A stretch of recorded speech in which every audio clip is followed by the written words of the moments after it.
Hello and welcome to the Arsenal BiteSize Podcast. I'm, of course, FPL Nima, and I'm joined by my co-host Clayton at Clayton AFC on Twitter. We're here to talk about the champagne football, especially in the second half, in the big 4-0 victory, Arsenal at home versus Everton.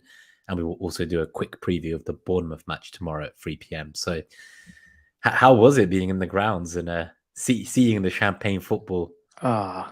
It was ridiculous, wasn't it? Like that second half, that just took me right back to, that like 07, 08 Wenger years, where just at home, like you just knew a team were getting a battering, and it was just so easy. Like I just couldn't believe what I was. I wanted to go into that game and just have a comfortable evening anyway. I didn't want any stress, and obviously the first half, I'd say like the first 30, 40 minutes, I thought we were pretty crap, to be honest. I know people have been like, oh, yeah, Everton set up well. I just thought the basics, we were awful. Like, okay, awful's a stretch, but we were just really slow with our passing, a bit sloppy. Just, it didn't really seem like there was any intensity or urgency in our tempo and movement. And then there was just like a clinical 5 minutes, right? It was a bang, bang, done, finished. And then second half, they just came out and it's a stroll in the park. And like, we could have scored more than four as well. Like, it was such a joy to watch, and we were toying with them. It was absolute walk in the park, and Everyone it got a wasn't run just out as well, right? Like yeah. everyone made it onto the pitch. I think I tweeted the other day, like after the game, that felt like the perfect night in the sense that it was 4-0, didn't really get out of second, third gear in the second half either. Rotated the squad really well, so key players got minutes. Smith Rowe came back, Partey came back. Partey, man, like we all know how good he is, but like I actually thought Jorginho was shit, like really, really bad. Like, and Yeah, then apparently obviously he was playing with a cold. yeah, yeah, I heard that. I think it was more than a cold with how he was playing. Like on Yeah. some of the basics, I was I like, was and yeah, worrying when some of those balls were being given away in the first half and it was still yeah, 0-0. and it's just like the first touch, like mistiming interceptions. Like, yeah, I mean, obviously he's been great, so got to cut him slack. But I was like, oh my God, and this for me is why I didn't like as good as he's been. I didn't get the whole let's just play him against Everton. Like we knew it was going to be a physical midfield and tight in areas, which to be honest, stylistically probably does suit Jorginho in terms of it being tight. But anyway, Partey came on second half, and it was boys v men. Like he is a joke. He's an absolute joke. He's so complete, and even some of his defensive stuff he does, I think, goes so under the radar because it doesn't necessarily always. It's not always preventing like a clear goal scoring opportunity, nor is it always immediately setting up an attack. But some of his interceptions and the way he just kind of kills opposition attacks is an absolute joke. And then, yeah, obviously, so he was reintegrated. Smith Rowe was reintegrated, which was great. And Vieira Ketia came obviously came on, on as well. Nketiah came on, contributed. Tierney came on. That lot lost in Sheffield. Like it was just the What a win. perfect night. Right. It was so funny, man. Like I left the stadium, and I think I may have said to you before. Me personally, I don't like chanting about Tottenham that much. I prefer it like to put all your energy into supporting Arsenal. Like I know I'm probably in the minority with that. I couldn't tell you why it is, but I yeah, if I'm at Arsenal, I want to cheer on Arsenal rather than singing about them, if that makes sense. Obviously, when we're playing them, I do it, but it was so funny leaving the ground and hearing that was the result, and then everyone going, "What do you think of Tottenham?" And they get battered everywhere they go, and I had to fucking get involved with that. Yeah, no, I wouldn't have been able to resist them. I am a bit like you, I would say that I do find it a bit cringe when they start singing the Tottenham song and we're not playing Tottenham. I just think I we're bigger and better than them. So that's like, exactly what it is yeah, for me. Yeah. So I was gonna say I don't see them as a rival. Like I don't see how oh, someone I can be see a that. rival I who's know I that see them bad. as a rival, but more from a geographical sense rather Yeah, than yeah, a like like stature. geographically, Yeah, yeah. But like I just don't see how there's a football rivalry as such. Maybe there's geographical rivalry, but football wise, like come on, man. Like one League Cup in 15 years, an FA Cup 23 years before that, no they're Prem tin since pot, the mate. Yeah. 60s. I don't know where this narrative came from about they've like caught up the gap. they need to get about 50 other trophies before they catch up any kind of gap, in my opinion. But Yeah, I'm trust not me. here just to shit on them. Let's talk about the great performances. Yeah, What did you think? Obviously, Trossard started through the middle again as well, and I I just love thought it, that man. dynamism was so great, right? Yeah, obviously they like we're in a group chat together, aren't we? And there was like mixed opinions on whether that was the right choice, whether it should have been an Nketiah, and like even pre-game, we both put Trossard in our predicted 11s Mm. anyway. But I'd say we both wanted it, right? Like Yeah, I think stylistically, we knew Everton. We knew the blueprint of what they tried to do, and for me, the solution to that is absolutely what a Trossard gives us. I know he's not the same as Jesus, but stylistically, he's the most similar that we've got. And I think you see it in all of the goal contributions the last two games. The spaces that become available for Martinelli to attack as a result of that, like you said, the dynamism. It's absolutely brilliant what he's giving us. And yeah, I was happy with the selection. I think he's doing brilliant. And it's giving Nketiah a breather, which you called a couple of weeks ago, which I didn't agree with at the time, but obviously I was wrong. Like it's good to give him a breather, and like he's come off the bench. He should have scored one, that brilliant ball from Partey over the top where Nketiah spun in behind. He contributed to Martinelli's second goal with a good assist. So yeah, it was brilliant. it does sound like Eddie is carrying something. So I know in the match, post-match presser, Arteta kind of mentioned he has been playing with something. So maybe it's not just a rest. Maybe he has also been playing without any other depth to play in centre forward. And finally, with Trossard signing, it's given us an opportunity to give him a bit of a breather, to be honest. Couple of quick shout outs as well before we go. So Mike Halpin, always good to see Uncle Mike here. I will always remember when he gave me tickets to the Arsenal Liverpool game. So I appreciate that and a few other matches along the way. Good to see you. Bungle, all the way from Tokyo. Good to see you. I'll put We've the got, shirt on because I was chatting to Bungle last oh, night, and yeah. we were looking at like different shirt collections and stuff, and he's he's got some unreal ones. And then, yeah, he's loving your shirt. Hashtag Clobber. Got Blue Danube Joe. Good to see you, mate. Mr. Tom Smith or Mr. Clayton here. Toby Wyatt. Good to see you. They're mates from uni, so well, I say mates. They're Tottenham fans, so give them shit. No, I'm I being appreciate harsh. two Tottenham. No, you're not being harsh. I appreciate two Tottenham fans taking time out of their day to listen to Arsenal. So Is Tom the one who we should be thanking for the graphics, or is that a different Tottenham fan? that Okay, that's my mate Jack. No, I was Tom. gonna say that must have been painful for Jack creating red branding like this as a Spurs fan. On my FPL show, I'm much more reasonable about Spurs. Like, obviously I've got Harry Kane in my team for FPL and all that, but when it comes to the Arsenal pod, maybe I am a little bit maybe a bit too much anti-Spurs. Those two know their shit themselves. Like I've known them for years. Like they've been punching above their weight for years as a football club, and they've achieved fucking nothing. Like they've hit their ceiling. They're done. Like they are done at whatever level they thought they're at. It's gonna be.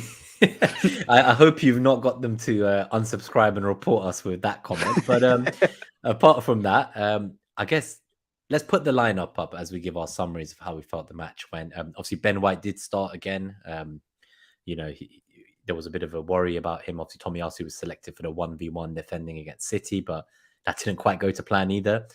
Interestingly, just something I want to say about Tomiyasu is they asked Arteta. He said, I've spoken to all the players and the coaching staff, and if we were told that we had to have a defender in a 1v1 against an attacker and it was to win the Premier League, and that one tackle was the last man, and if you save this shot, you win the Prem, we all picked Tomiyasu. So he was basically like, we don't care that he made those mistakes in the City game. Was and that in yeah, an interview? I've not seen that. yeah. So he Oh, literally wow. said, like, across the club, we all agree that he is the one we would pick if we had to have just one man as the last man to do this. So I thought that was quite interesting because I would have thought he'd say Saliba or Gabriel, but that was quite interesting take. Zinchenko again. So what I really loved is, when the first goal came, I felt like you're right. We looked pretty bad for the first 30, 40 minutes. And I was starting to get some nerves getting into me. But the way that kind of Saka got that goal on his weak foot on the inside of the roof, I think, the goalkeepers don't expect that. So he's obviously like looking to protect his far post. His positioning's all wrong. His footing's wrong. With the power and accuracy Saka's taken that shot on his weak foot, it just doesn't give time for the goalkeeper to respond. And, it's something that is just phenomenal to see. But what I really liked was our play. So if you look at our positional play in that goal specifically, what unlocked them We were in a scenario where Trossard, who started through the middle, was holding up the width on the left wing. You had Xhaka playing as like a striker. You Yeah. had Zinchenko as the right attacking mid. You had Ben White as like a right wing back. You had Odegaard in there with them. And then you've got Saka as an inside right forward. And So to it's just add like, to it's that, you had crazy. Saka where he was. Martinelli was the other side of Mikalenko as well. So That's it. So if yeah, you Martinelli watch was it even again, on the right wing. Yeah. yeah. So if you watch it again, like as Zinchenko's about to play the pass and Saka's on the other side of Mikalenko, he doesn't know who to go to. And like, yeah, you're spot on about the positional play because they didn't know who to pick up. And I think once those gaps started to appear, that pass was just like so There precise. was And then 4 yeah, passing options, right? Like I can see like certain players are all pointing to receive the ball. And I would argue that the delivery to Saka, that was the hardest of the 4 to make the decision to pass. So for yeah, probably Zinchenko to because be it broke playing the there line. in right attacking mid, break through Yeah. the lines, Saka just did that turn and score like so that was phenomenal. You can Obviously, we tell will Saka's working on that finish, right? Because he did it against, I think it was Leeds, he scored that goal.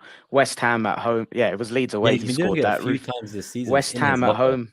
Yeah, he scored it against West Ham at home. But obviously, that was disallowed. I think it may have been offside or something. But yeah, that's another thing that he's adding to his toolbox, right? I think if you look at it as well, I would argue he's been doing this for a long time, but just on his stronger foot. So if you kind of look at when he played Yeah. as a left back for us, there was times when he would get into the box and score that kind of goal. And I think someone mentioned that even at academy level and youth team, when he played on the left wing, he was scoring those kind of goals all the time.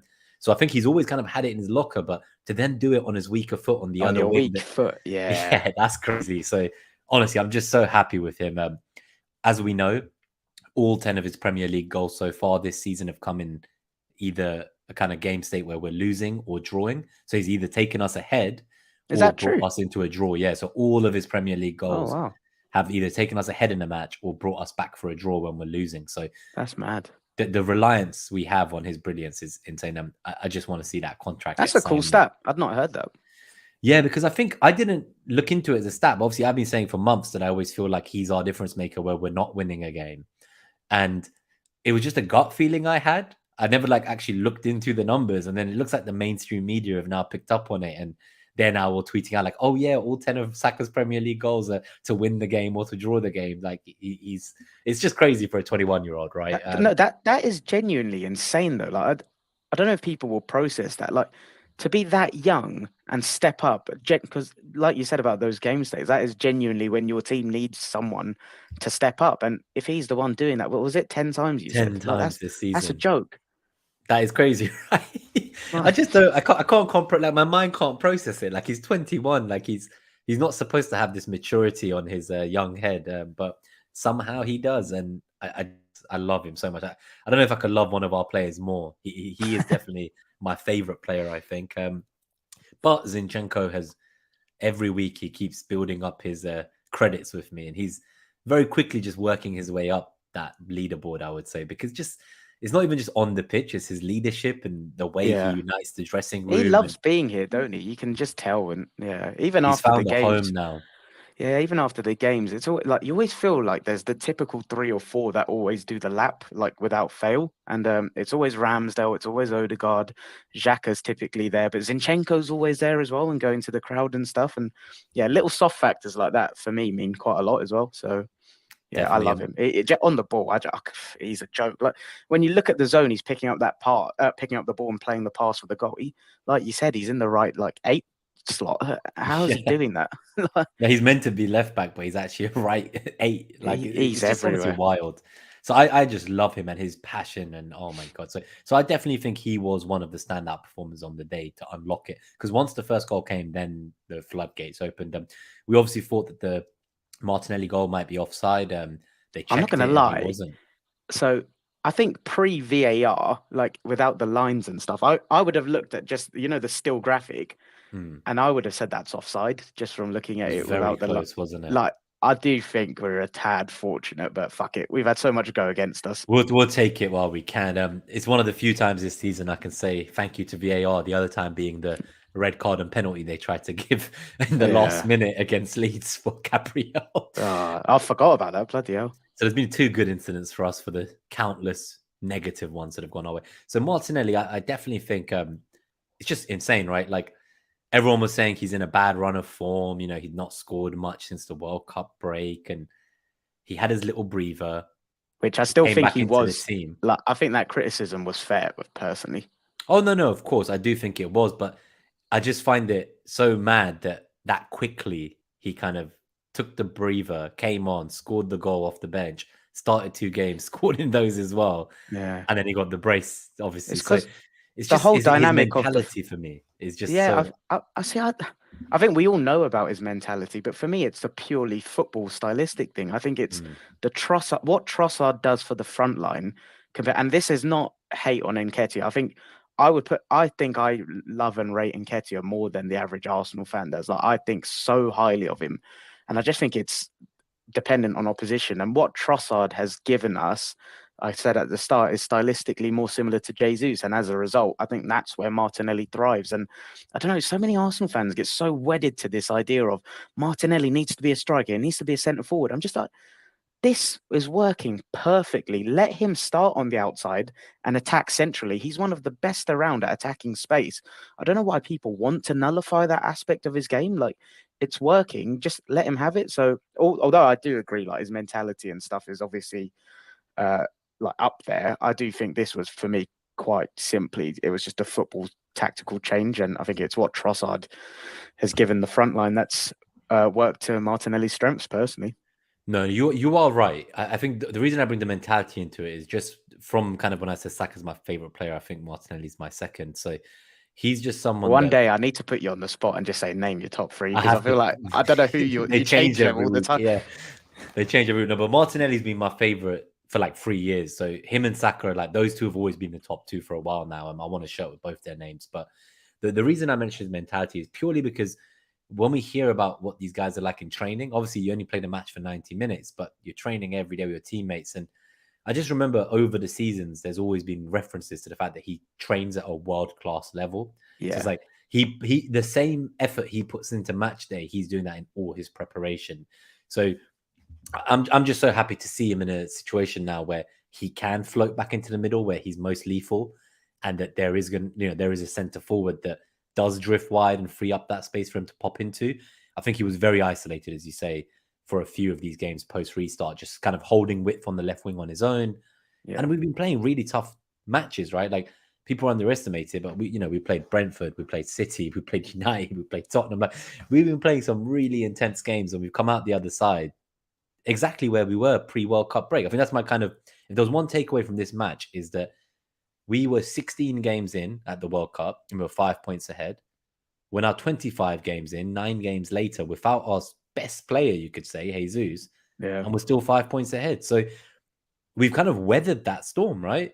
And hopefully we see Jesus get some cameos. I doubt he's going to be ready to come in. Our squad is looking like, you see the depth on Wednesday, and then you add Jesus into that. I'm thinking, who's going to be the one that drops off the bench? Like, the squad is looking like a joke. And yeah, you've summarized it perfectly in terms of the context of where we are in the season, but the squad's only getting stronger as well. So yeah, I think like I said, right, call me out if I ever start looking ahead, but like just one game at a time. But it's hard not to get excited. It really is. Did you see what they said to Ben White about it's like, were you worried, or like, was it going to be difficult? Like, no. It was White. Like, no. And then Ramsdale's recent interview is fantastic. They were like, how do you guys feel, like the pressure and stuff? He was like, we're just going into each game like we're a team that's placed 10th or 12th in the league. Like, we're just playing each game. He was like, we don't really care. He was like, yeah, we're just playing each game. He's like, we really don't care. No one seems to be thinking about May or that pressure. Like, they're doing the opposite of us fans. We're looking at 5-game blocks saying, how many points will we get in the next 5? Yeah. They're like, no, like, our only focus and priority is to game ahead. And I love that. Quick shout out as well to Marsh. Thank you for tuning in, mate. He was also at the game on Wednesday. Oh, nice. And mentions that Ramsdale spent more time closer to the halfway line than the Everton forward. So that's a bit of fun. And also commenting on Martinelli and how they think it's going to be better for him to not have his back to goal and playing as like a traditional central striker, but rather what you said, which is obviously cutting in behind from the left into the central zone. We touched on Odegaard. Obviously, we said what so on Jorginho and Partey. We touched on Martinelli, Saka, Zinchenko. White got the start. Is there anyone else that you want to kind of pick on? I think Ramsdale's save at the end to keep a clean sheet, that was pretty important as well. I think Yeah, we that was take all the very clean sheets we can get. Yeah, he was good. Like, obviously, I think the next slide is like, don't go on to it yet, but I think Yeah. the next slide is the match stats one. Like, Everton did have chances. Like, we were not like our defensive selves that we know we're capable of. And I do think we've shown signs of vulnerability defensively recently. I think we've shown that if teams get it right against us, they can create chances. I think yeah, well, I don't think defensively we're quite clicking personally. It'll be interesting to see what the stats are. But in terms of individual performances, no, I thought Ramsdale was very good, both in his distribution and I think in the first half, one of the things I mentioned was I was a bit pissed off with like the lack of intensity in our passing, but he was someone that every time he got the ball, he was looking to aggressively start an attack and stuff. And like you said, he made a couple good saves. I guess one thing before we do go on, we touched on the first two goals. Should we go through the third and fourth before we go on? Yeah, we should, because obviously we went up 2 goals. I think had Everton gone in at halftime with 1 goal, they would have probably felt like there was something still there for them to take. But I think that second goal was like a dagger to their heart. That would have destroyed any halftime talk that I should prepared. Yeah, so I think that was on that side of things. Obviously, we come out the other side, and we went and managed to fully complete the steamroll from a goal difference point of view. This was vital, I think, and we really big needed time. this. I think there's now only a gap of 6 in goal difference. It was double digits previously, so that was also a very big takeaway from yesterday. We've got some good fixtures coming up, hopefully from a goal difference point of view. We can get some goals in those. How did you feel about Martinelli's second goal? Was that the third or fourth goal, his second goal? So I think his second was the fourth one because that was when Nketiah Okay. came on. But so the third one was Odegaard's one, and like that was just such a beautiful passage of play. Wasn't it? That's everything in terms of patterns of play. What we do, we move it from side to side really quickly, disrupt the opposition shape. Trossard from like this is the thing. Like I think people get so fixated on positions. Like they're rotating zones all the time. It's all about having a person in the zone. It doesn't matter who it necessarily is. And Trossard was running down the left, cuts it back brilliantly, and then Odegaard. You can say slightly fortunate with the deflection in, but he's arriving in the right area. And that's all you can do. I thought that was a lovely goal, and was happy to see him get on the score sheet as well. I think it's just nice how we share the goals around, to be honest. I think when you look at certain teams, you look at kind of Rashford at United or Haaland at City or even Kane at Spurs, it is very much like one main person getting There's all a the talisman at all of them, yeah. Yeah, and I feel even when Jesus first arrived, right, he only had the 5 Premier League goals, I think it was, but it was the assists that he was contributing. So it's all about just, we got Martinelli on like 11 goals, Saka on 10, Odegaard's just catching up with them. So it is good that we can kind of score from all positions. Like we don't rely on a single style of football. I think that's what catches opponents out, as you say. We had difficulties in some of the games against Newcastle and Everton and, even Brentford to an extent. But I think that was more to do with the fact that we couldn't play the game we wanted to play. Like we couldn't, normally when we're shut out on one flank and they're doubling up on the winger, we're so quick to move the ball back out to the other wing. But it just felt like in those matches, by the time we got to the other wing, that other winger was then doubled up on. So we just couldn't get it working. And the main difference, I guess, if you look at just the team sheets, has to be Trossard because he's the one who's come in and now we don't look like we're struggling to break these deep blocks as much.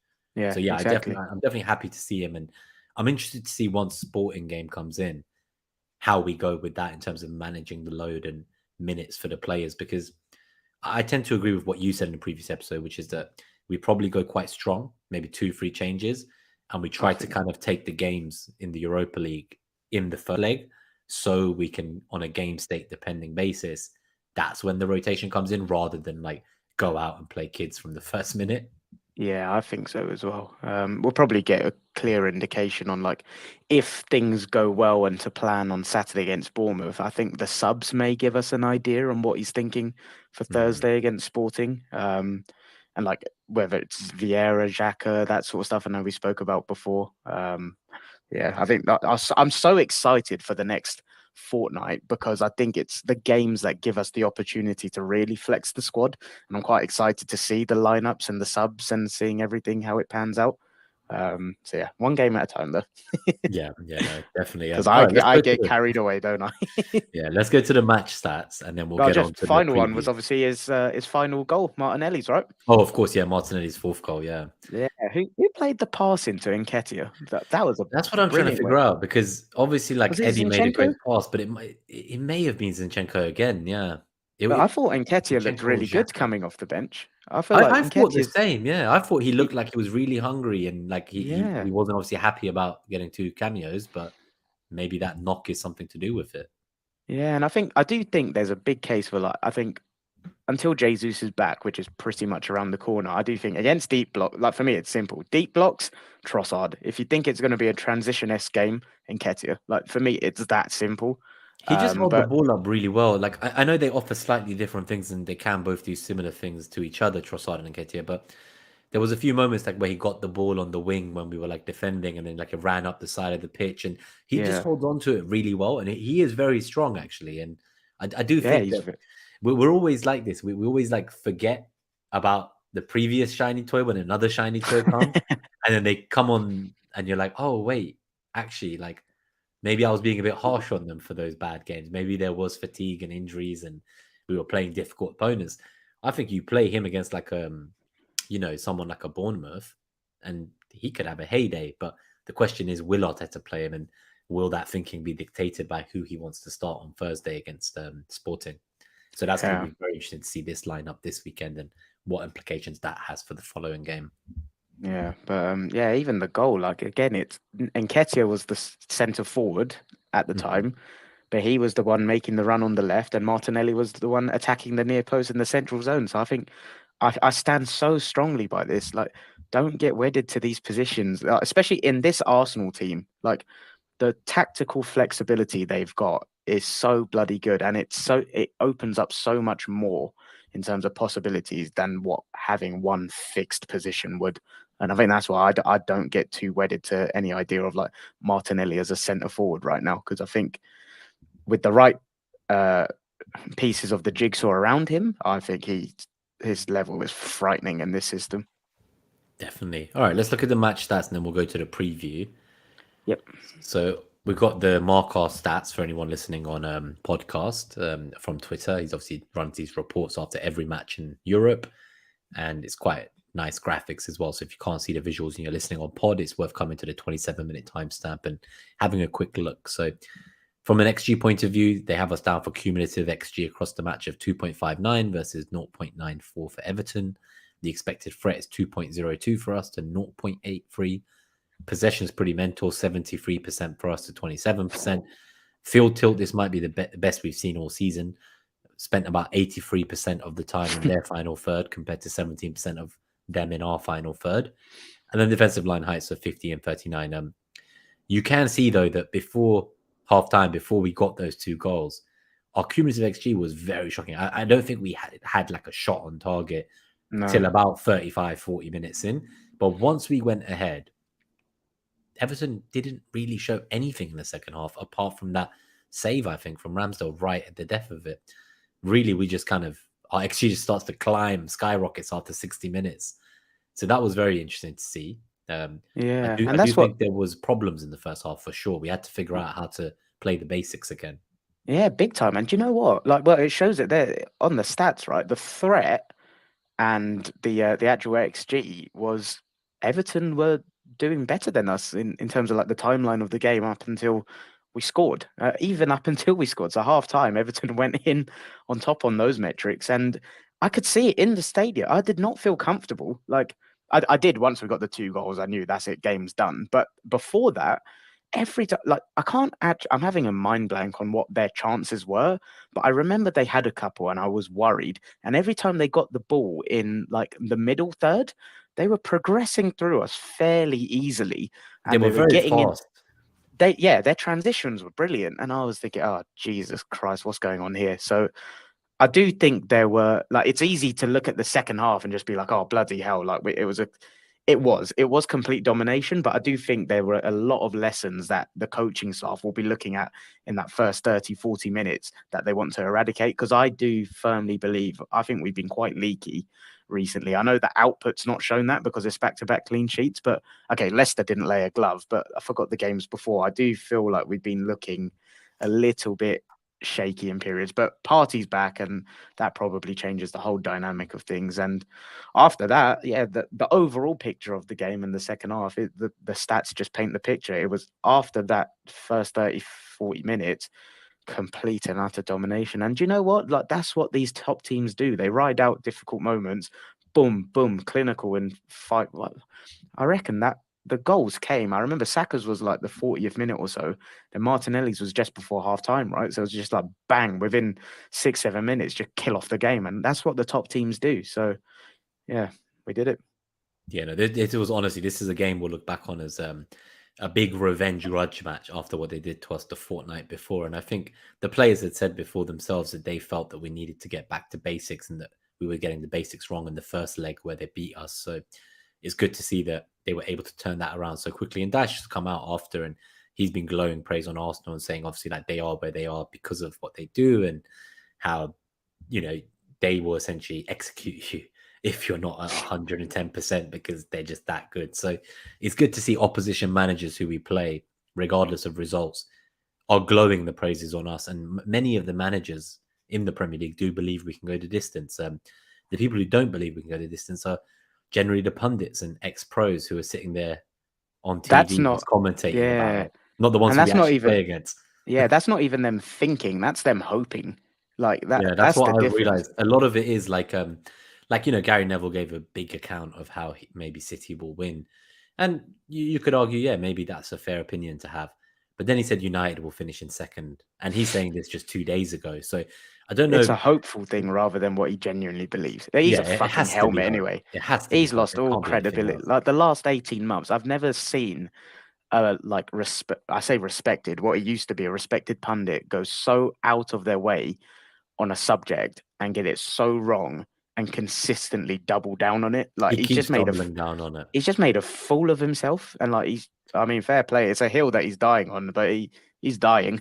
Like He yeah. is. I saw James Gunnerblog went on a show with Neville and Carragher I've actually in seen. I've not studio. actually seen the content, but I saw like the preview Yeah, of it. he really schooled Neville in a very humble way there about why he thinks he's basically wrong and that I basically need it's a to very watch this lazy narrative. I because think James is very articulate in how he he makes. is. Like he's very well So spoken. he's So I can obviously an imagine athletic writer as well for Arsenal, and like I can he's imagine he very like patronized him, but in a very educational way.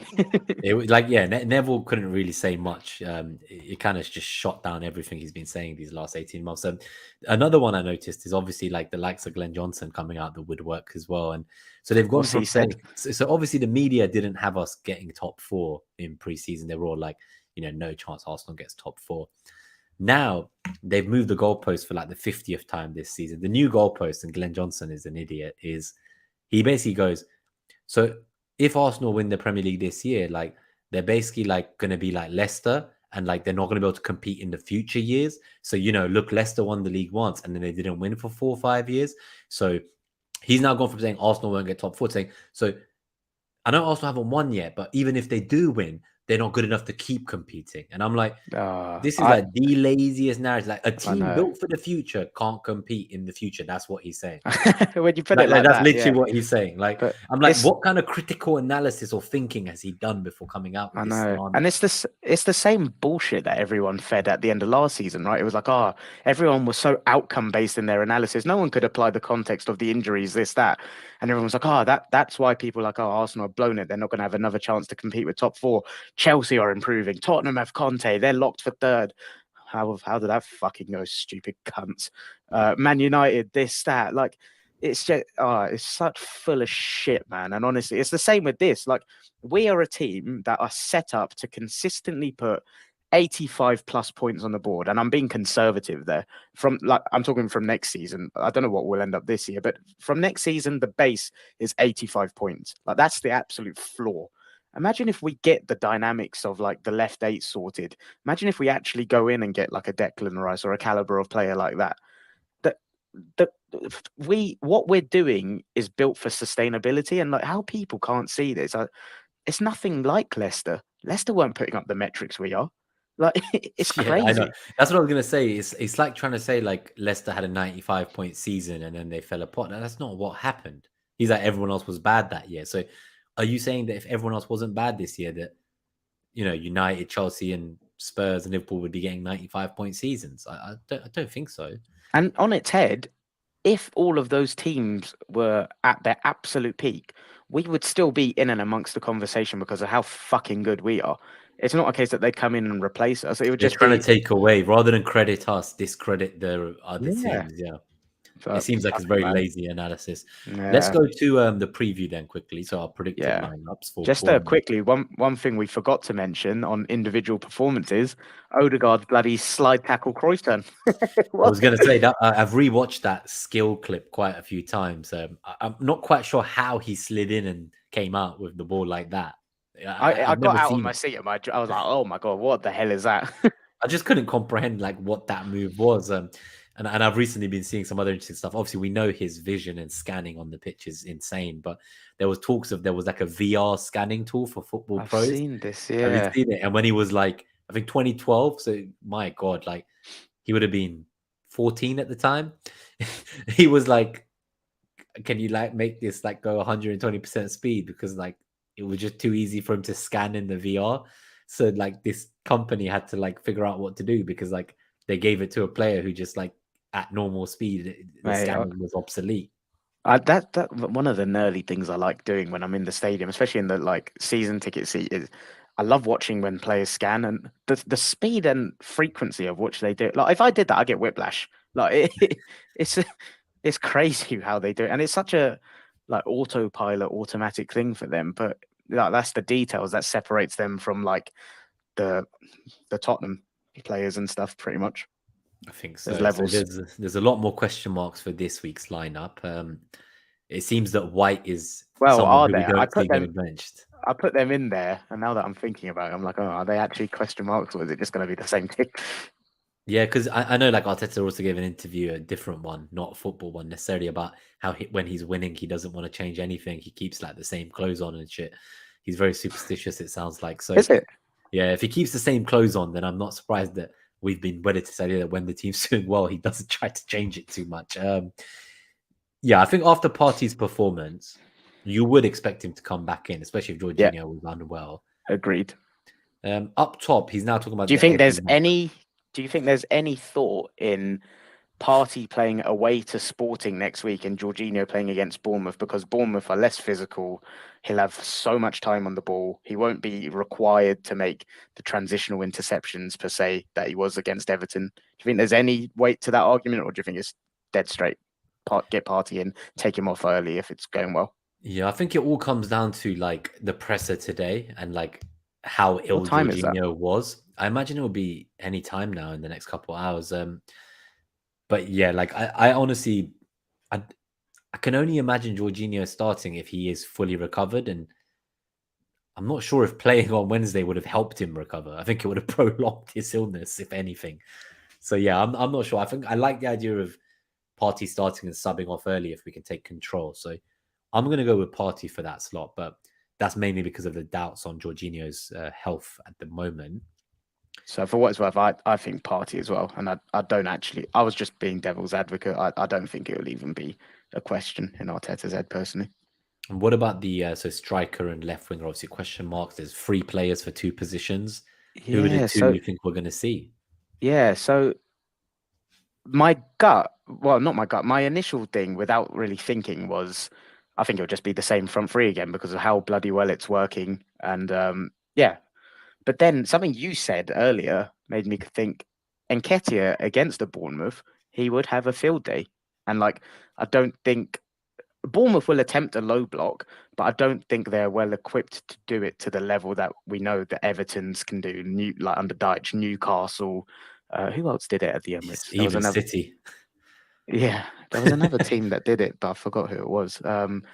I just think Bournemouth, well, it's everyone now, right? Like, well, Brentford is the one you're thinking of. Yeah, but I think there's one thing having a low block, And then there's one thing having a low block and being able to successfully execute like blocking passing lanes and like the details on that. That's where I know people look at Sean Dyche as a bit of a Brexit manager, but I do think he's very switched on tactically, like from the defensive side of things, and he doesn't really get as much credit as he should sometimes because yeah, like I say, there's one thing just parking a bus, but then to park a bus and actually nullify the inside lanes and block the passing lanes between zones is quite difficult. And he's done it. He did it well, but I don't think Bournemouth will be able to do that. So that's gone on a bit of a tangent. But why I've gone on that tangent is there a need to go for the false nine-esque thing? I do think Nketiah could slot in and do very well in this game, but putting a prediction out there, I do think it will be the same front three. I think it will be Martinelli, Trossard, Saka. If it's not broke, don't fix it.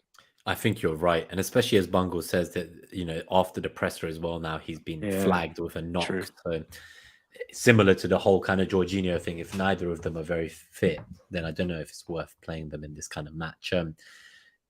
You could argue that you could see Trossard and Nketiah start. Like if Martinelli was to get a breather, it would be potentially Nketiah through the middle. I think after midweek, that's harsh though, right?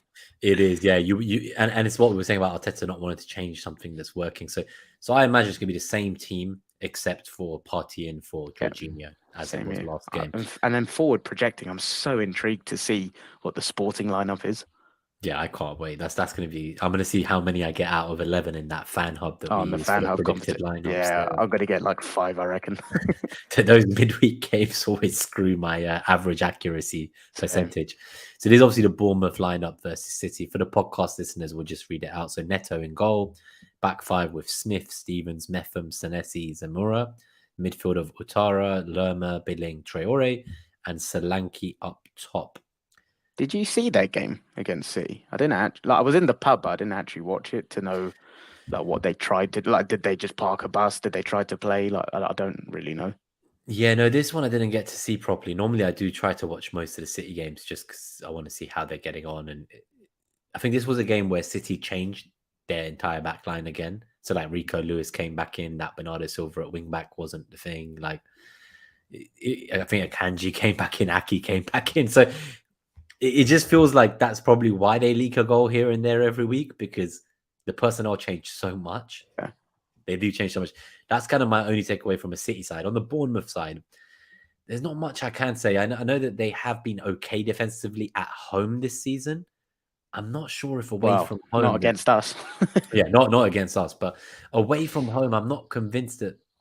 I don't even think Bournemouth will survive relegation. So this is a game that we really should be just turning the screws and winning, on paper, right? Yeah. And I don't think they have, just looking at the personnel, I don't think they have what Everton, Brentford, Newcastle had to execute that kind of deep block in the same way. So I agree. I think this, I'm sure we'll talk about the score prediction then actually, really, because I don't have much to add tactically about Bournemouth because I haven't seen them recently, but when I have seen them this season, I've not really been that impressed. Yeah, no, I agree. And all I'd say on that is just think of the reverse fixture at their place, right? I know teams change in style and form affects things a lot throughout a season, and that was a long time ago in September, but the DNA and philosophy and principles of play are the same. And the way we just stretched them about was an absolute joke. So I think tomorrow's a case of just play our game. Don't overthink it, but don't be complacent. I don't think Everton was complacency. I don't know what that was with some of the basics, because I think there's one thing when the opposition is doing their things and makes it difficult, but it's another when you're just not doing your own basics correctly. So I think tomorrow it's start quick, move the ball quick, don't dwell on it, quick passing, move their structure around, get into pockets, and just stretch the pitch and kill them off early, get a goal in the first. Yeah, just score early, and then it should be routine, to be honest. I think in terms of their threats, obviously, they'll look to kind of get the ball and ping it precisely in that zone where Zinchenko vacates, and they'll try go 1v1 with Gabriel, I imagine. But that's how most teams that don't expect to have the ball against us will try and attack us, right? They'll try and escape this army of red that's attacking them and swarming them, and then they'll try ping it into that all the vacant space we've left when the Yeah, whole team has arrived in their box, they need to be quick on the yeah. transition. So Solanke could like he is good enough to score. I think he could he be needs like the their service, way right? in. But He's that's the not thing gonna. is like who's going to Yeah, get him that ball? I'm not sure if they can get him that ball. So Bungle just adds that they're on a -8 goal difference away from home this season with 3 fucking hell. points total. So yeah, we definitely need to take this fixture and like just really kill it early and rest some Yeah, players. I think yeah. that's the plan. Whether that Get will some happen goals is a on the different board. thing. Yeah, absolutely. Get goals on the board. Reduce the goal difference to City. Rotate the squad to maximise freshness for Sporting on Thursday, and then Fulham next Sunday. And yeah, I just don't want to see any complacency, because I know it sounds like we are, but it's just you're We're allowed just to the be as a fan, fans, yeah. right? Like Yeah, like we want them to win every game, right? Like we've not predicted a loss in the scores yet, so yeah, that's a I'm joke. sure We the need to. players are got a bit more humbleness and humility than us. Yeah, but yeah. On that note, should we predict the score? Let's do it. So, what is it? 76% correct outcome, 72% to you. You got is it 3 correct scores you said so far out I've of the got 3. 25? You've got 4. Yeah. Okay, so I think hopefully this might be the That's third week in a shocking, isn't row it? where Out of 25 games, I've got 3 correct scores. it was looking good because we got the 3 and 4 correct scores They respectively, were like within like the first very 10 early in. games. Yeah. Exactly. Our percentages look so great back then, but we just I fallen know. off a cliff since then. I predicted 1 draw against United. You've predicted a draw against City and United. We've not projected any losses. We've actually drawn 3, lost 3. I think I predicted a draw against Villa away rather than City. I Oh, think Villa City away. Yeah, actually it was thought. Villa away. Sorry. Yeah, it was Yeah, Villa City away. I actually thought we were going to win, to be Yeah, honest. City was the win prediction. Goals for, we've scored 56. I've predicted 57. You've predicted 59. Goals against, we've conceded 23.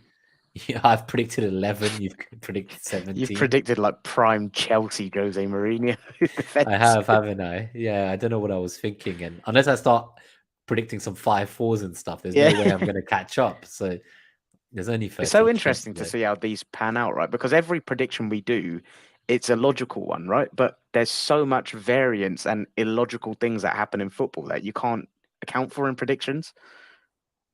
Yeah, I do think football is, out of all the sports, when you look at it, and that's what they talk about, like FPL and stuff as well. Like, there's a lot more variance. Like, there's just so much you can't control in football and fantasy football, especially compared to like a lot of other fantasy sports where scoring is done for lots of stuff that happens on the pitch, not just goals, assists, clean sheets.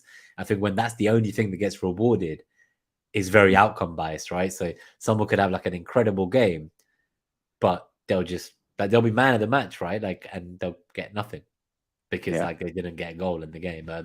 So I think that's what it is. So my prediction for this game, I'm gonna go heavy off the back of the last win. I'm gonna really go for it. I'm gonna go for, I think, minimum 3-0. I'm wondering whether I go really big and say 5-0, but that might be pushing it a bit. Fucking hell, Forest again. Yeah, I'm going for a big one. Let's go with 3-0 for now. Yeah, I'll go for 3-0. I'm comfortable with that. So that's a hat trick of us going for the same then. I'm going 3-0 as you're well. Going as well. So Bungle, anyone else in the chat, let us know. Bungle's gone for 3-1.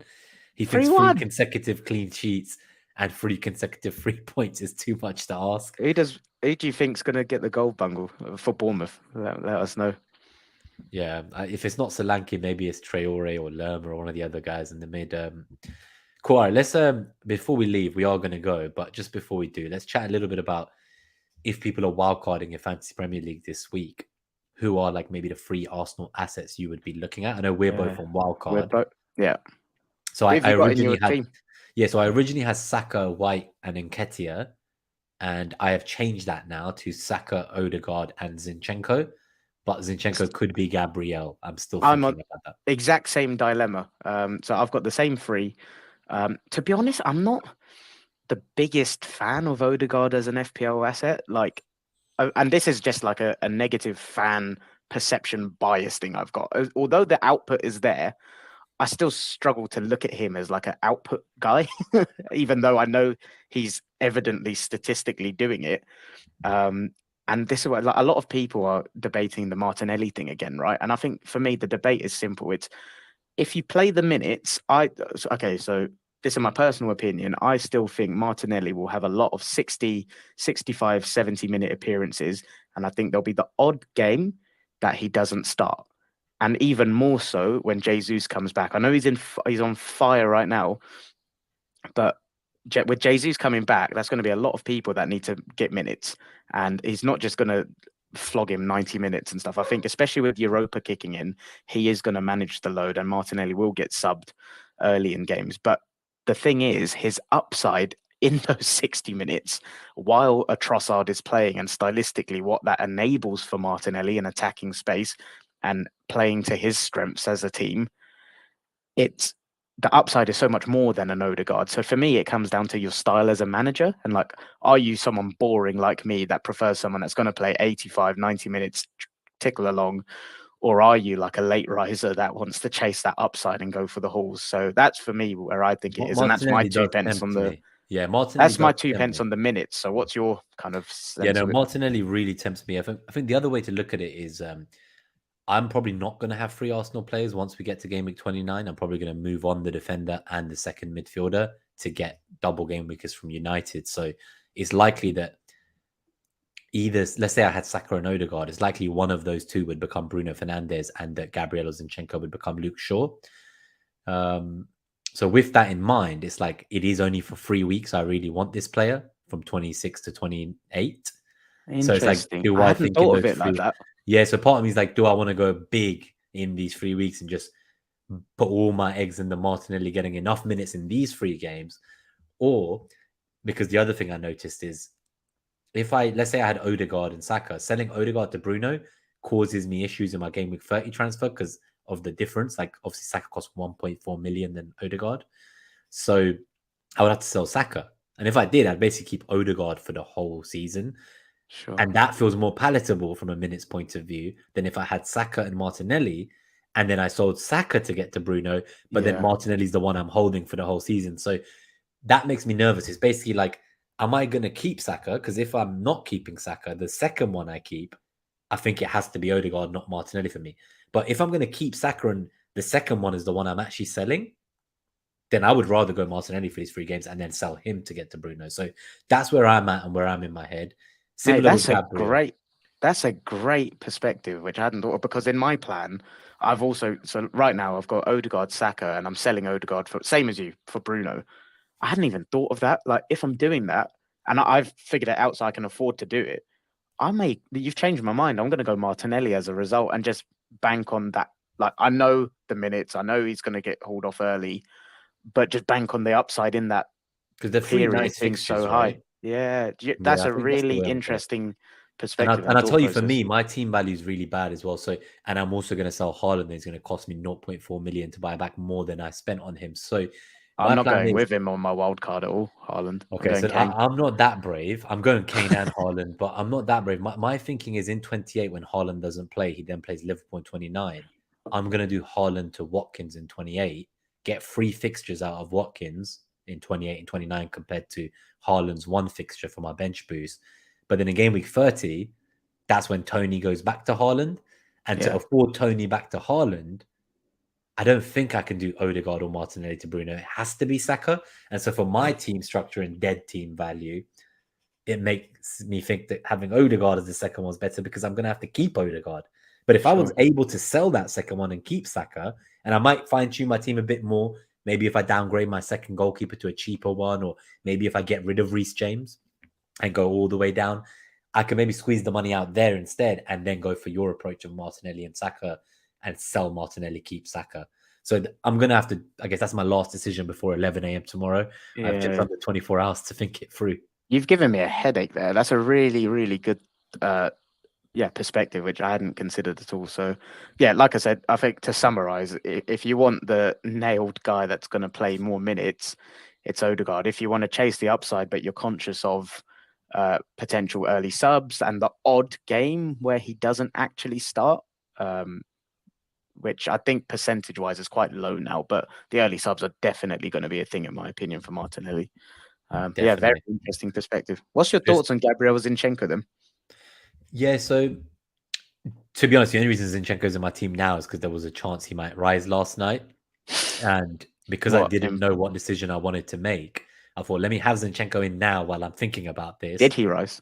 No, he didn't. But again, but he's probably the closest to rising out of the two. So again, he might rise tonight. And then if tomorrow I decide I want Gabriel, I just go to Gabriel. But what I didn't want is to go with Gabriel at 5.2 and then decide I actually wanted Zinchenko and now he costs 0.1 more. Because my team Okay. losing that 0.4 million selling Haaland, I need every penny. Like right now, I've got March instead of McAllister. I want Right. McAllister, but I need to But you save the can't have. 0.3 there. So it's like, I wanted You're Raya, broke. but yeah, so I wanted Raya, but I've got Sanchez because he's 0.2 there. So it's like I've had to squeeze the most fractional amounts of You're money like out of the every old position. Arsenal bargain hunting, yeah. I am. I feel like that 30 mil war Gone chest. for Andre Santos, yeah. I honestly feel like that. So yeah, I've gone for Zinchenko. So my thinking again there is because I am going to sell this player for definite in 29 for my bench boost.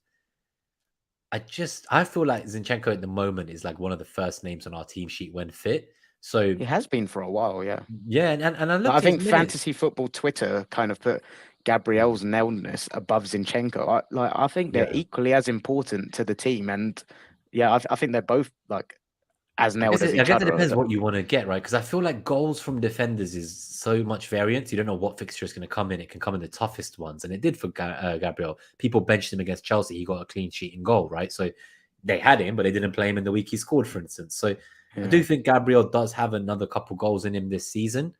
And if you See, think that they could come in the next three, and if you think that those teams are bad against set pieces, maybe he's the shout.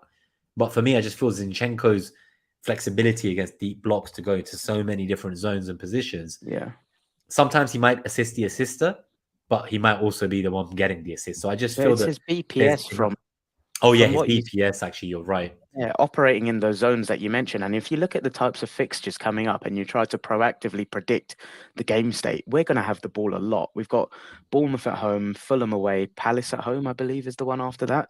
Like they're games where we're going to have the ball a lot. And the field tilt, we're going to be in the opposition's half a lot. Zinchenko is going to have the ball a lot. He's going to be completing a lot of passes. And I'm not saying this as in like he's going to go get assists and stuff, because you're right. He does sometimes have the pre-assist and stuff. And I just think his baseline BPS is ridiculous. And the other thing I've noticed, I want to check this out statistically to see if it's just something I've convinced myself of in my head. I feel like we're taking a lot more short corners since the restart. And Gabriel's main selling point was from set His pieces. actual set pieces, yeah. But I feel like the ball's not actually going directly into the box from corners as much as they were, That's a personally. really good But point. I noticed that we I played don't know. so many short corners Do you last feel game. the same? Like, I've seen that. I think on the bonus point, I think that's a really valid argument because when you look at their bonus this season, I think Zinchenko only has something like 3 bonus less than Gabriel, but he's played 8 games less.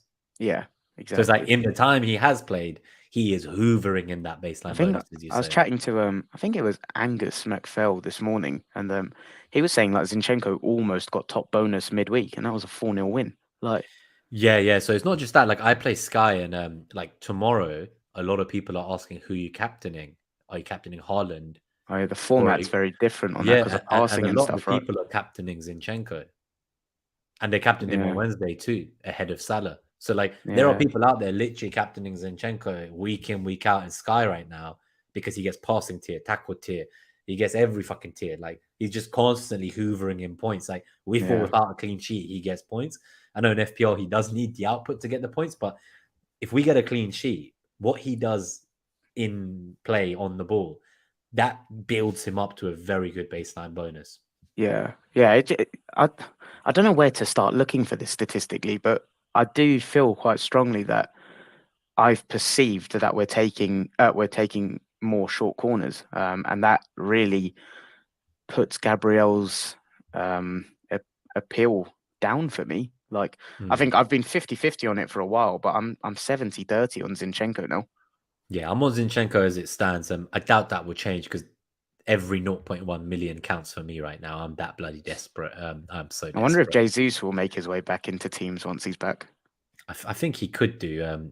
There's a big blank in 32 for teams like potentially, obviously, if the FA Cup quarterfinals go right, if United don't lose, for example, to Fulham and stuff like that, and City don't lose as well. There's a chance where City, Brighton, United, Chelsea, all of these teams could blank in 32.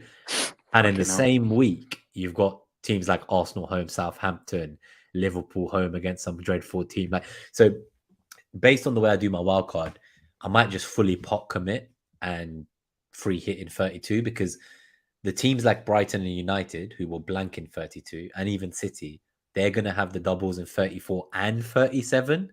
So Right. part of me is like coming out of the double in 29 and 30, 31. City have good fixtures.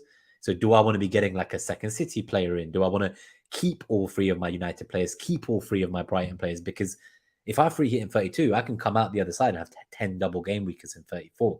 So now I'm basically just fine tuning. Do I sell my United players in 32 to get players who play, Or just free hit and pile in? So either I sell them and don't free hit, but then free hit in the double where they play in 34 because I sold them and don't have them anymore, or I just keep building to 34 and 37 and avoid the headache of 32. So that's where I'm at right now, and that's gonna. Well, Jesus on a free hit against Southampton. That's what I mean. Yeah, so that would be exciting. That'll be a differential, I reckon. Yeah. So I don't know if I buy him on a transfer, but I'd definitely love to free hit him, and a lot of free hits have already been used. So that's my thinking there. So we're saying the three then is Zinchenko, Saka, and then Martinelli or Odegaard on your preference that part's for. Tough. Yeah, I think I'd still go Odegaard if you want to keep long term. Martinelli short term, I'd say between those two. Yeah, cool. Nice. All right, let's get out of here. And lovely to see everyone live. Quick one, Mike Halpin predicted 2-0 and Bungle saw Billing scoring in the 3-1. So thank you, everyone. It's been a pleasure to see you. And we will be back for the next review and previews for the matches ahead. We will tweet that out soon. Otherwise, enjoy the rest of your Friday. If you're playing FPL, if you're on wildcard or not, may your arrows be green. We will see you all again soon. Up the Arsenal. Nice one. Up the Arsenal. Peace.